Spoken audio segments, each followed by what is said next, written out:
I've looked at this fight two ways. Khamzat comes out, just grabs a hold of DDP and just drags him into deep water of the first or the second and finishes him. Or DDP matches Khamzat crazy with his own type of crazy and his willingness to just not quit, and then drags Khamzat into deep waters of the third and fourth and fifth round and gets him out of there. That's how I see this fight going. Khamzat, fast starter. He's going to come in. He's not even going to touch gloves. Just boom, shoot straight away. Almost instantly, he's going to shoot. Almost instantly. Within the first minute, he's going to shoot. DDP will keep his distance. He'll use long-range weapons like kicks, like his front leg side kick. Try and use his jab. But Khamzat's just going to be chaos from the get-go. Then he's just going to shoot, try and grab him and take him down, and just try and just violently attack him. Just look. This guy just doesn't quit. There's a method to his madness. It's awkward, but it's all systematic for him. Like and also for me, it's just his will. Because I remember that fourth round when I sprawled on top of his head. Boom! I thought I rocked him, and then I tried to kick him, and then he just lay down there, and I was like, "Get up!" And he got up, and I was about to attack him, but he just threw a flailing 1-2, and then took me off my rhythm, and then just kept on going.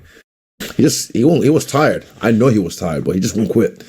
And Khamzat, I've seen him in rounds 2 with Gilbert Burns and also in round 3 with Kamaru. But yeah, Khamzat, from what you've already said, he showed his hand. He's gonna go after him from the get-go.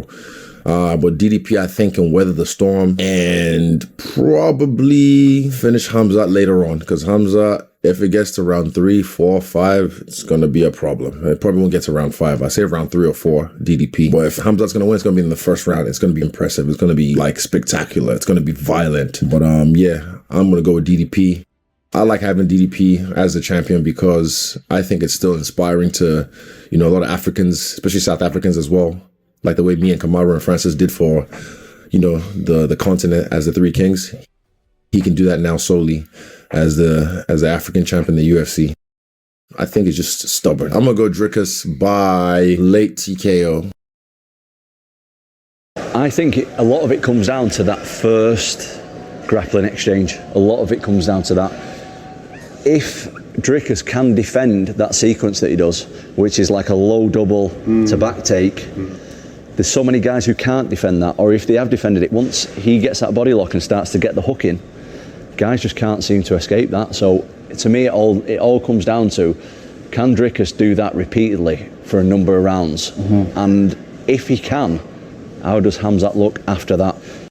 He looks ridiculously strong physically.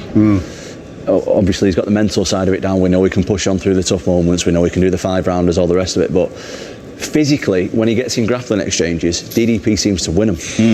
I watch these guys, and I love strategy. I love the mental side of it. I love to see what these guys are going in there doing. DDP, I've got no idea. The more I watch him, the less I know about him.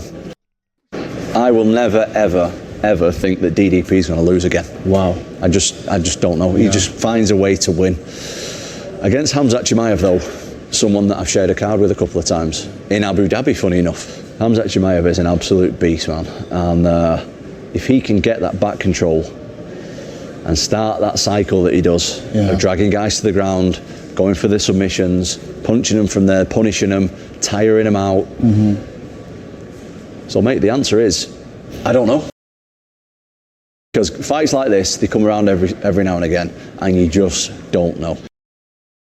I would be very interested to see how both guys look after potentially being in that cycle that Khamzat brings, and DDP defending it, punching him a few times. Mate, I'm so excited for this fight. I am very excited, yeah, indeed. It's a clash of style, and it's very interesting. Look, I think if it's an early stoppage, it has more chance to favor Chimaev because he's a very strong starter. But Dricus du Plessis is a very good finisher. He's very good at the end in the deep waters, and he's very athletic. So if it goes later in a decision, it might go the other way. So it could go both sides. Could be because emotion sometimes makes you spend too much energy. But on the other side, it's true. But Dricus du Plessis, I think, is very underrated. He's much better than what people give him credit for. So it could go both sides. Chimaev can go through, especially if he catch him with his very good inverted katagatame early on in the round. If he put him down and in a scramble when Dricus Plessis tried to stand up, he got caught in an inverted katagatame. I can see that happen, but I can also see Dricus wearing down Chimaev and surviving and then the later round winning the fight. So both scenarios are possible. It's going to be interesting. That's the most interesting fights is the one you don't know what's going to happen. I think in terms of wrestling, takedown, driving, strength could be Chimaev, but I think if they lock body to body, I think could be the DDP. You know, pushing, pulling, like more lifting strength. I think it could be DDP. I think more applicable, like for wrestling strength, it could be Chimaev. I know them both. I can't say that. They're gonna be pissed off. So I have an opinion, but I can't really share it. It's gonna be a good fight, though. My official prediction for DDP versus Khamzat Chimaev, and still, Dricus du Plessis is going to defeat Khamzat Chimaev. Now, one thing about this fight is it is not likely to go the distance. It's most likely to be a TKO, where one guy is going to get so exhausted that he stays down, to start with. Secondly, the fight is going to be very hard up until that moment. But third and most importantly, it's not going to be a very competitive match. It's just a matter of which guy whips the other guy. Chimaev is going to come out very quickly, and he's going to test the waters of a takedown. Now, whether he throws some punches and goes to it, or he just comes across the cage and keeps that very momentum going and goes in on those legs, his best chances to get a takedown are when he's got the most energy, which is right then at the beginning, and when the opponent is the driest, sweating the least, which again is right when that contest starts. But he's either going to get it or he's not. And that's where the problem comes. If he gets that takedown, he will change Dricus in that moment.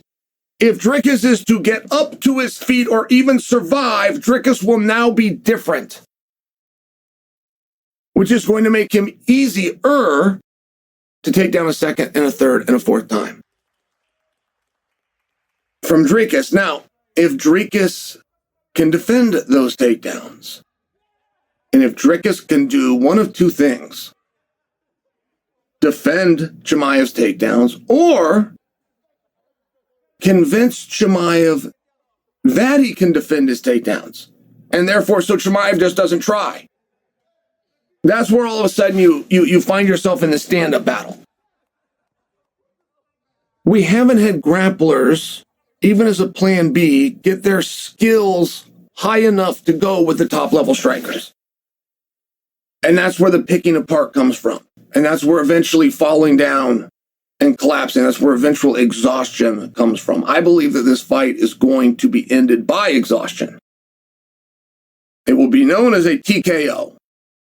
I don't think these guys are going to trade him back and forth. I think they're going to put all of their energy out. I think ultimately when it does end, it's going to be because one guy drained his battery, used everything that he brought, and simply can't go on anymore. And if you were asking me right now who that's going to be, I favor Dricus du Plessis.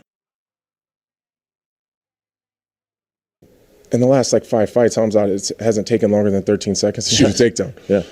I don't believe that du Plessis can stop his takedown. Is he going to be good enough to get back to his feet? Is he strong enough to kind of deal with that early onslaught? I believe he is. I think that we're going to see Khamzat have to do something we haven't seen him do, and that's fight through adversity deep into a fight. Because what are the questions always? In the Kamaru fight, Kamaru started coming on strong in the third round. Gilbert Burns started coming on strong at the end of the second, going into the third. Everyone always says if there's 2 more rounds, he loses both those fights. I think we're going to find out, does he have the capability to fight deep into the fourth and the fifth and continue to stay ahead? If Dricus can't stop him, or at least push him deep into a fight, I don't know what we do with him after that. I really don't. He's unstoppable up to this point, and I've said for a long time, I think that du Plessis is probably the guy that's going to be able to push him. He matches his physicality. You hear du Plessis' opponents talk about how hard he hits, how strong he is, and early in his UFC career, we were talking about how bad his conditioning was, that he always looked exhausted, and he said it was this nose thing. He gets the surgery. Turns out he was right. He's got incredible cardio. He looks like the most tired human on planet Earth in the first round, but it never affects how he fights.